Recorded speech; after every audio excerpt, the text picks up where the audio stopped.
Hi everyone, welcome back to my channel. Thank you so much for clicking on this video. Today, the question that we are going to be asking is what transitions are occurring in my life? It's an intuitive message that I picked up on this morning when I was doing my general collective reading, and then I felt like Spirit was nudging me to do a pick a card reading on the topic. So that's what we're doing. I wasn't planning on recording. So what I want you to do is take a deep breath in and out. Focus your attention on the piles of cards and choose the pile that you feel the most intuitively drawn to. This is going to be pile 1, 2, and 3.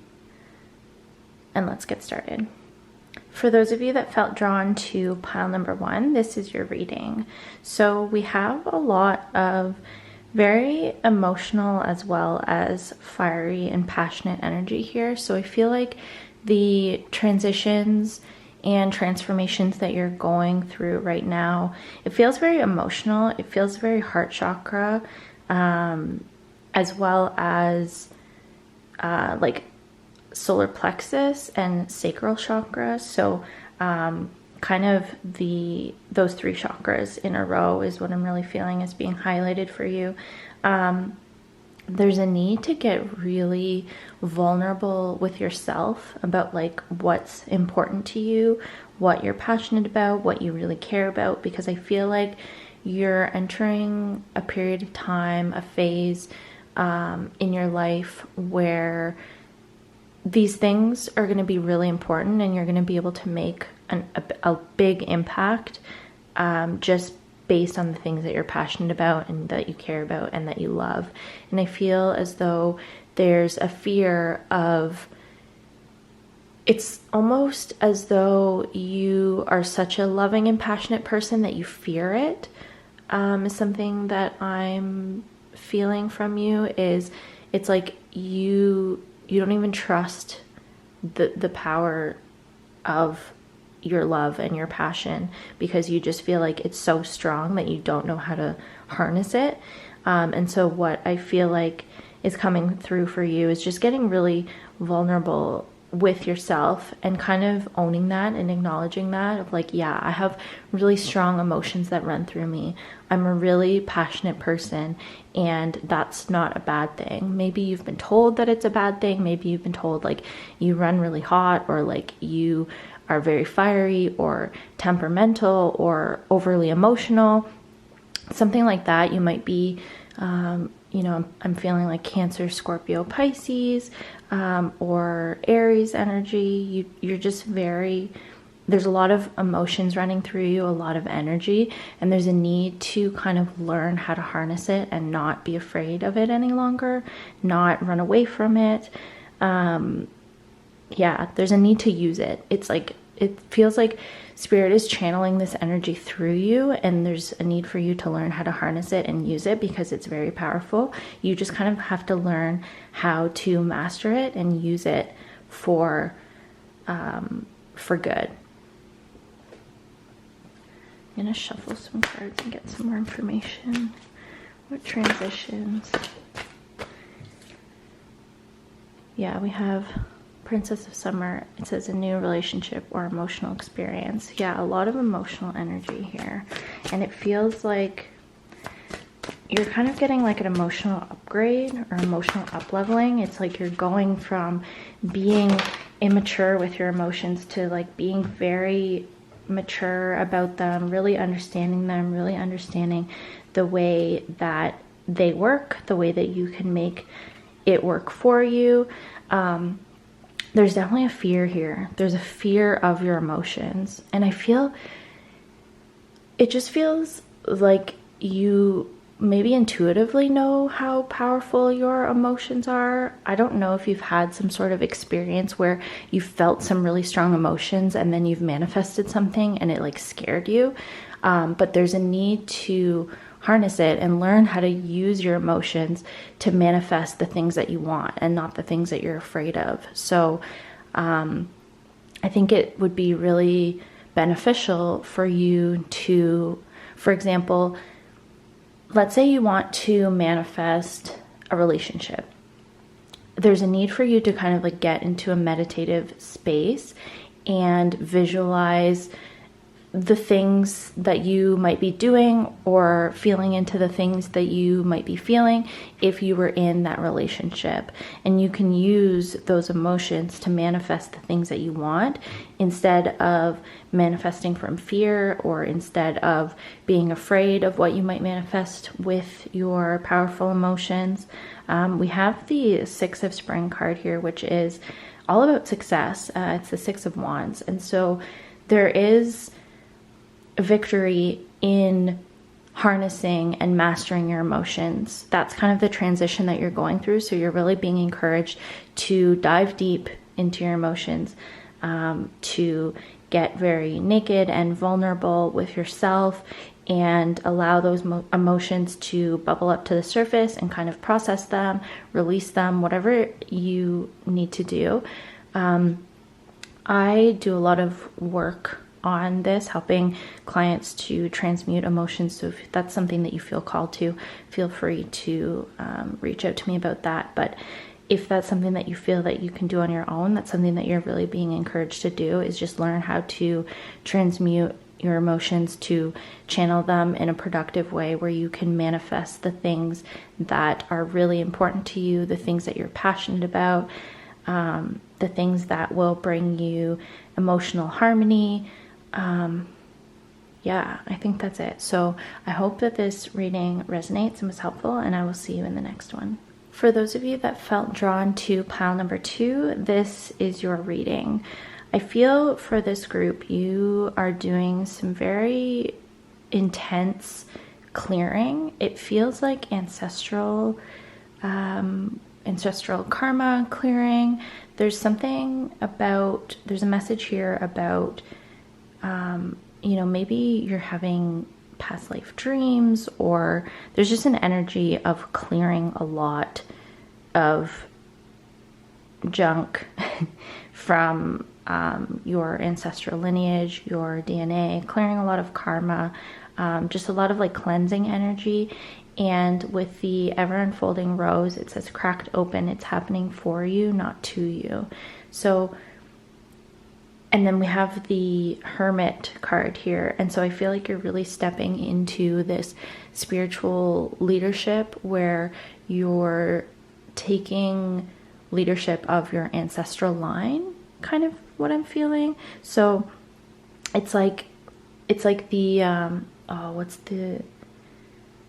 you're the karma breakers, or the, I can't think of the word right now, but it's basically like when you see kind of a long line of a certain pattern in your ancestral lineage, maybe it's a long line of abuse in the family in whatever way. And so it's you stepping up and saying, this stops here. This stops with me. I'm going to clear this. I'm going to heal this. And I'm not going to pass this on to any further generations. This group, again, similar to pile number 1, I'm feeling a lot of like heart chakra. So there's a lot of like emotional clearing here. I'm actually feeling as though you might be kind of at the end of this process, and so now you're sort of looking ahead and looking at, what can I create now that I've freed myself from this karma? I'm gonna pull some cards here. I'm gonna get some more information. Those ones wanted to jump out. What do we have here? Six of Winter. Yeah, okay. And yeah, so there's a new beginning here for you. So I feel like you've actually just recently cleared a lot of karma, a lot of past life stuff, just a lot. It's feeling like a lot. And if you still feel like you're kind of in the middle of this, that's what this kind of transitionary energy is. It's bringing you out of this. So you're kind of finishing up on the clearing. You're heading for, I heard you're heading for greener pastures. So there's a new beginning here for you. You've kind of mastered this ability to end these cycles and heal this lineage and get through a lot of, honestly, like it feels like trauma healing. I want to get some more cards here for you. What is this transition?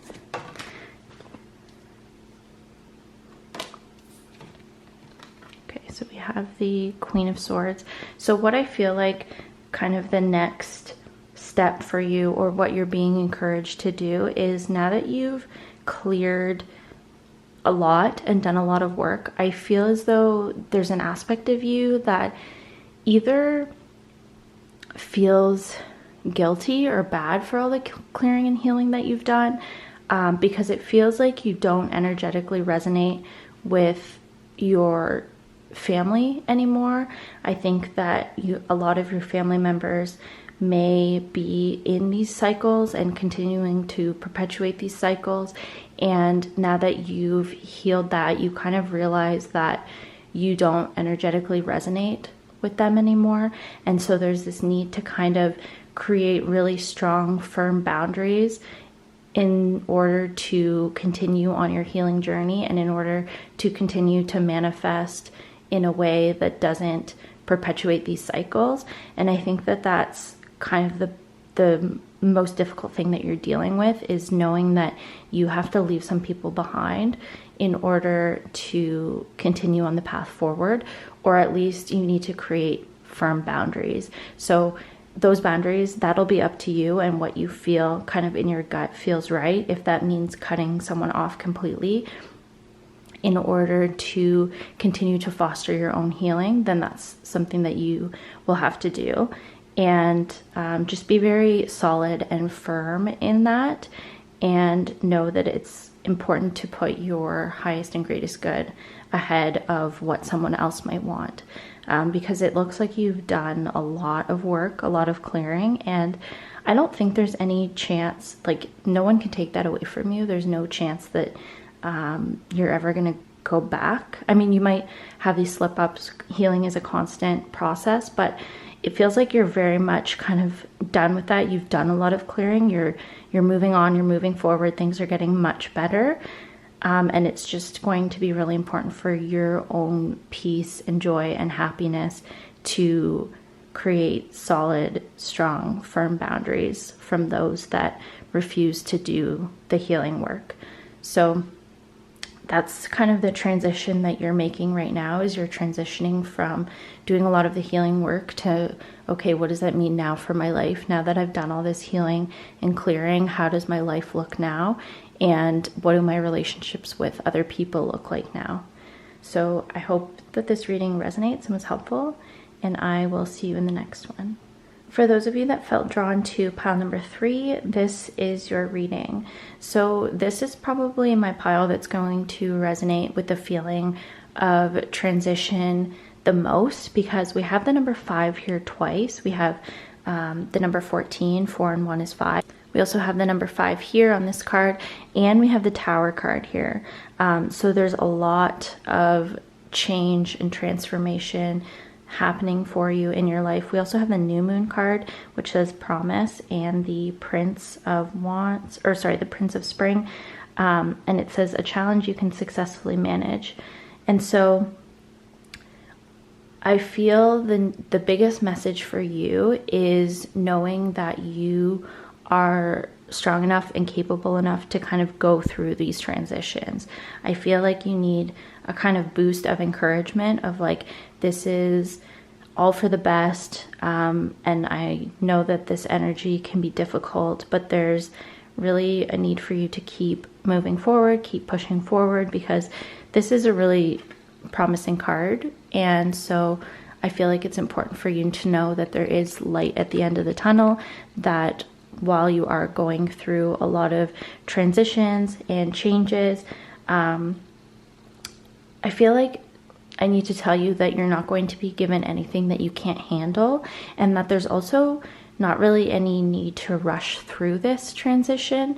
I'm sort of getting the sense that maybe you want to rush through it and kind of get through it as quickly as you can. And if you do genuinely feel like that's what you need to do, is kind of like run through the fire, But there's also, it's okay to take your time. It's okay to really balance this energy, and not every day needs to be really deep, intense healing. You can take a break. You can take some time away from this heavy and intense energy and allow yourself to kind of dream up, like, what do I want everything to look like after this kind of period of chaos and transition. I'm going to shuffle some cards. I'm going to get some more information. These cards are just flying out for all of these piles.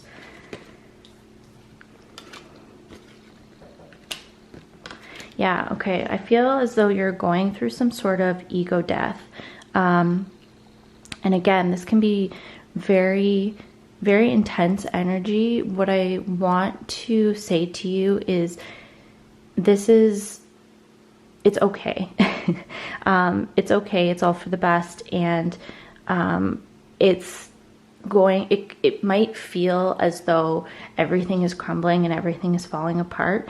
And it's really important to focus on what stays, what doesn't crumble, because that's going to really show you what's in alignment with you.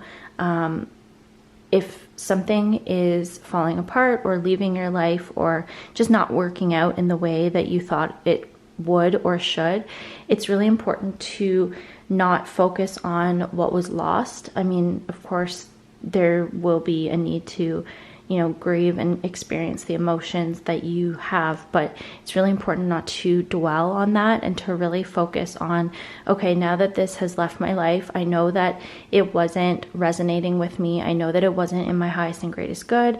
And so what do I want to create moving forward with all of the pieces that have remained, with all of the things that have stayed solid and stable? Because not everything in your life is crumbling and falling apart. Some things are meant to stay and some things are meant to continue on your journey. And so it's really important for you to empower yourself to say, whatever has stayed, whatever remains is meant to be. And this is what I'm going to continue to move forward with and continue to build with. And I just feel like it's really important for you to kind of, yes, transmute the energy and feel into it, but also really focusing on what you want to create in the future. Don't dwell too much on fear. Focus more on if everything worked out, and if you could have anything and everything that you ever wanted and you were guaranteed victory and success, what would you create? And yeah, really just this energy of, or this message of not dwelling on what's lost and really just focusing on what remains and what you still have in your life. Because I feel like there's still a lot of passion that remains. There's still a lot of, I don't know, I feel like for a group of you, you almost feel really empowered in this tower moment, in this moment of like, this has crumbled and fallen apart and I'm still okay. And there's like a really powerful feeling in that, and a feeling of like, yeah, get rid of it. Like, I don't want it. If it's not for me, I don't want it. Get rid of it, take it out of my life.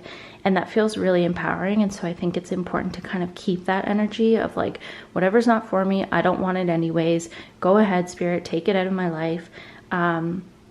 And just really focusing on what's good enough for you, what's meant for you, what still remains after anything else is cleared away, and building upon that. So I hope that this reading resonates and was helpful, and I will see you in the next one.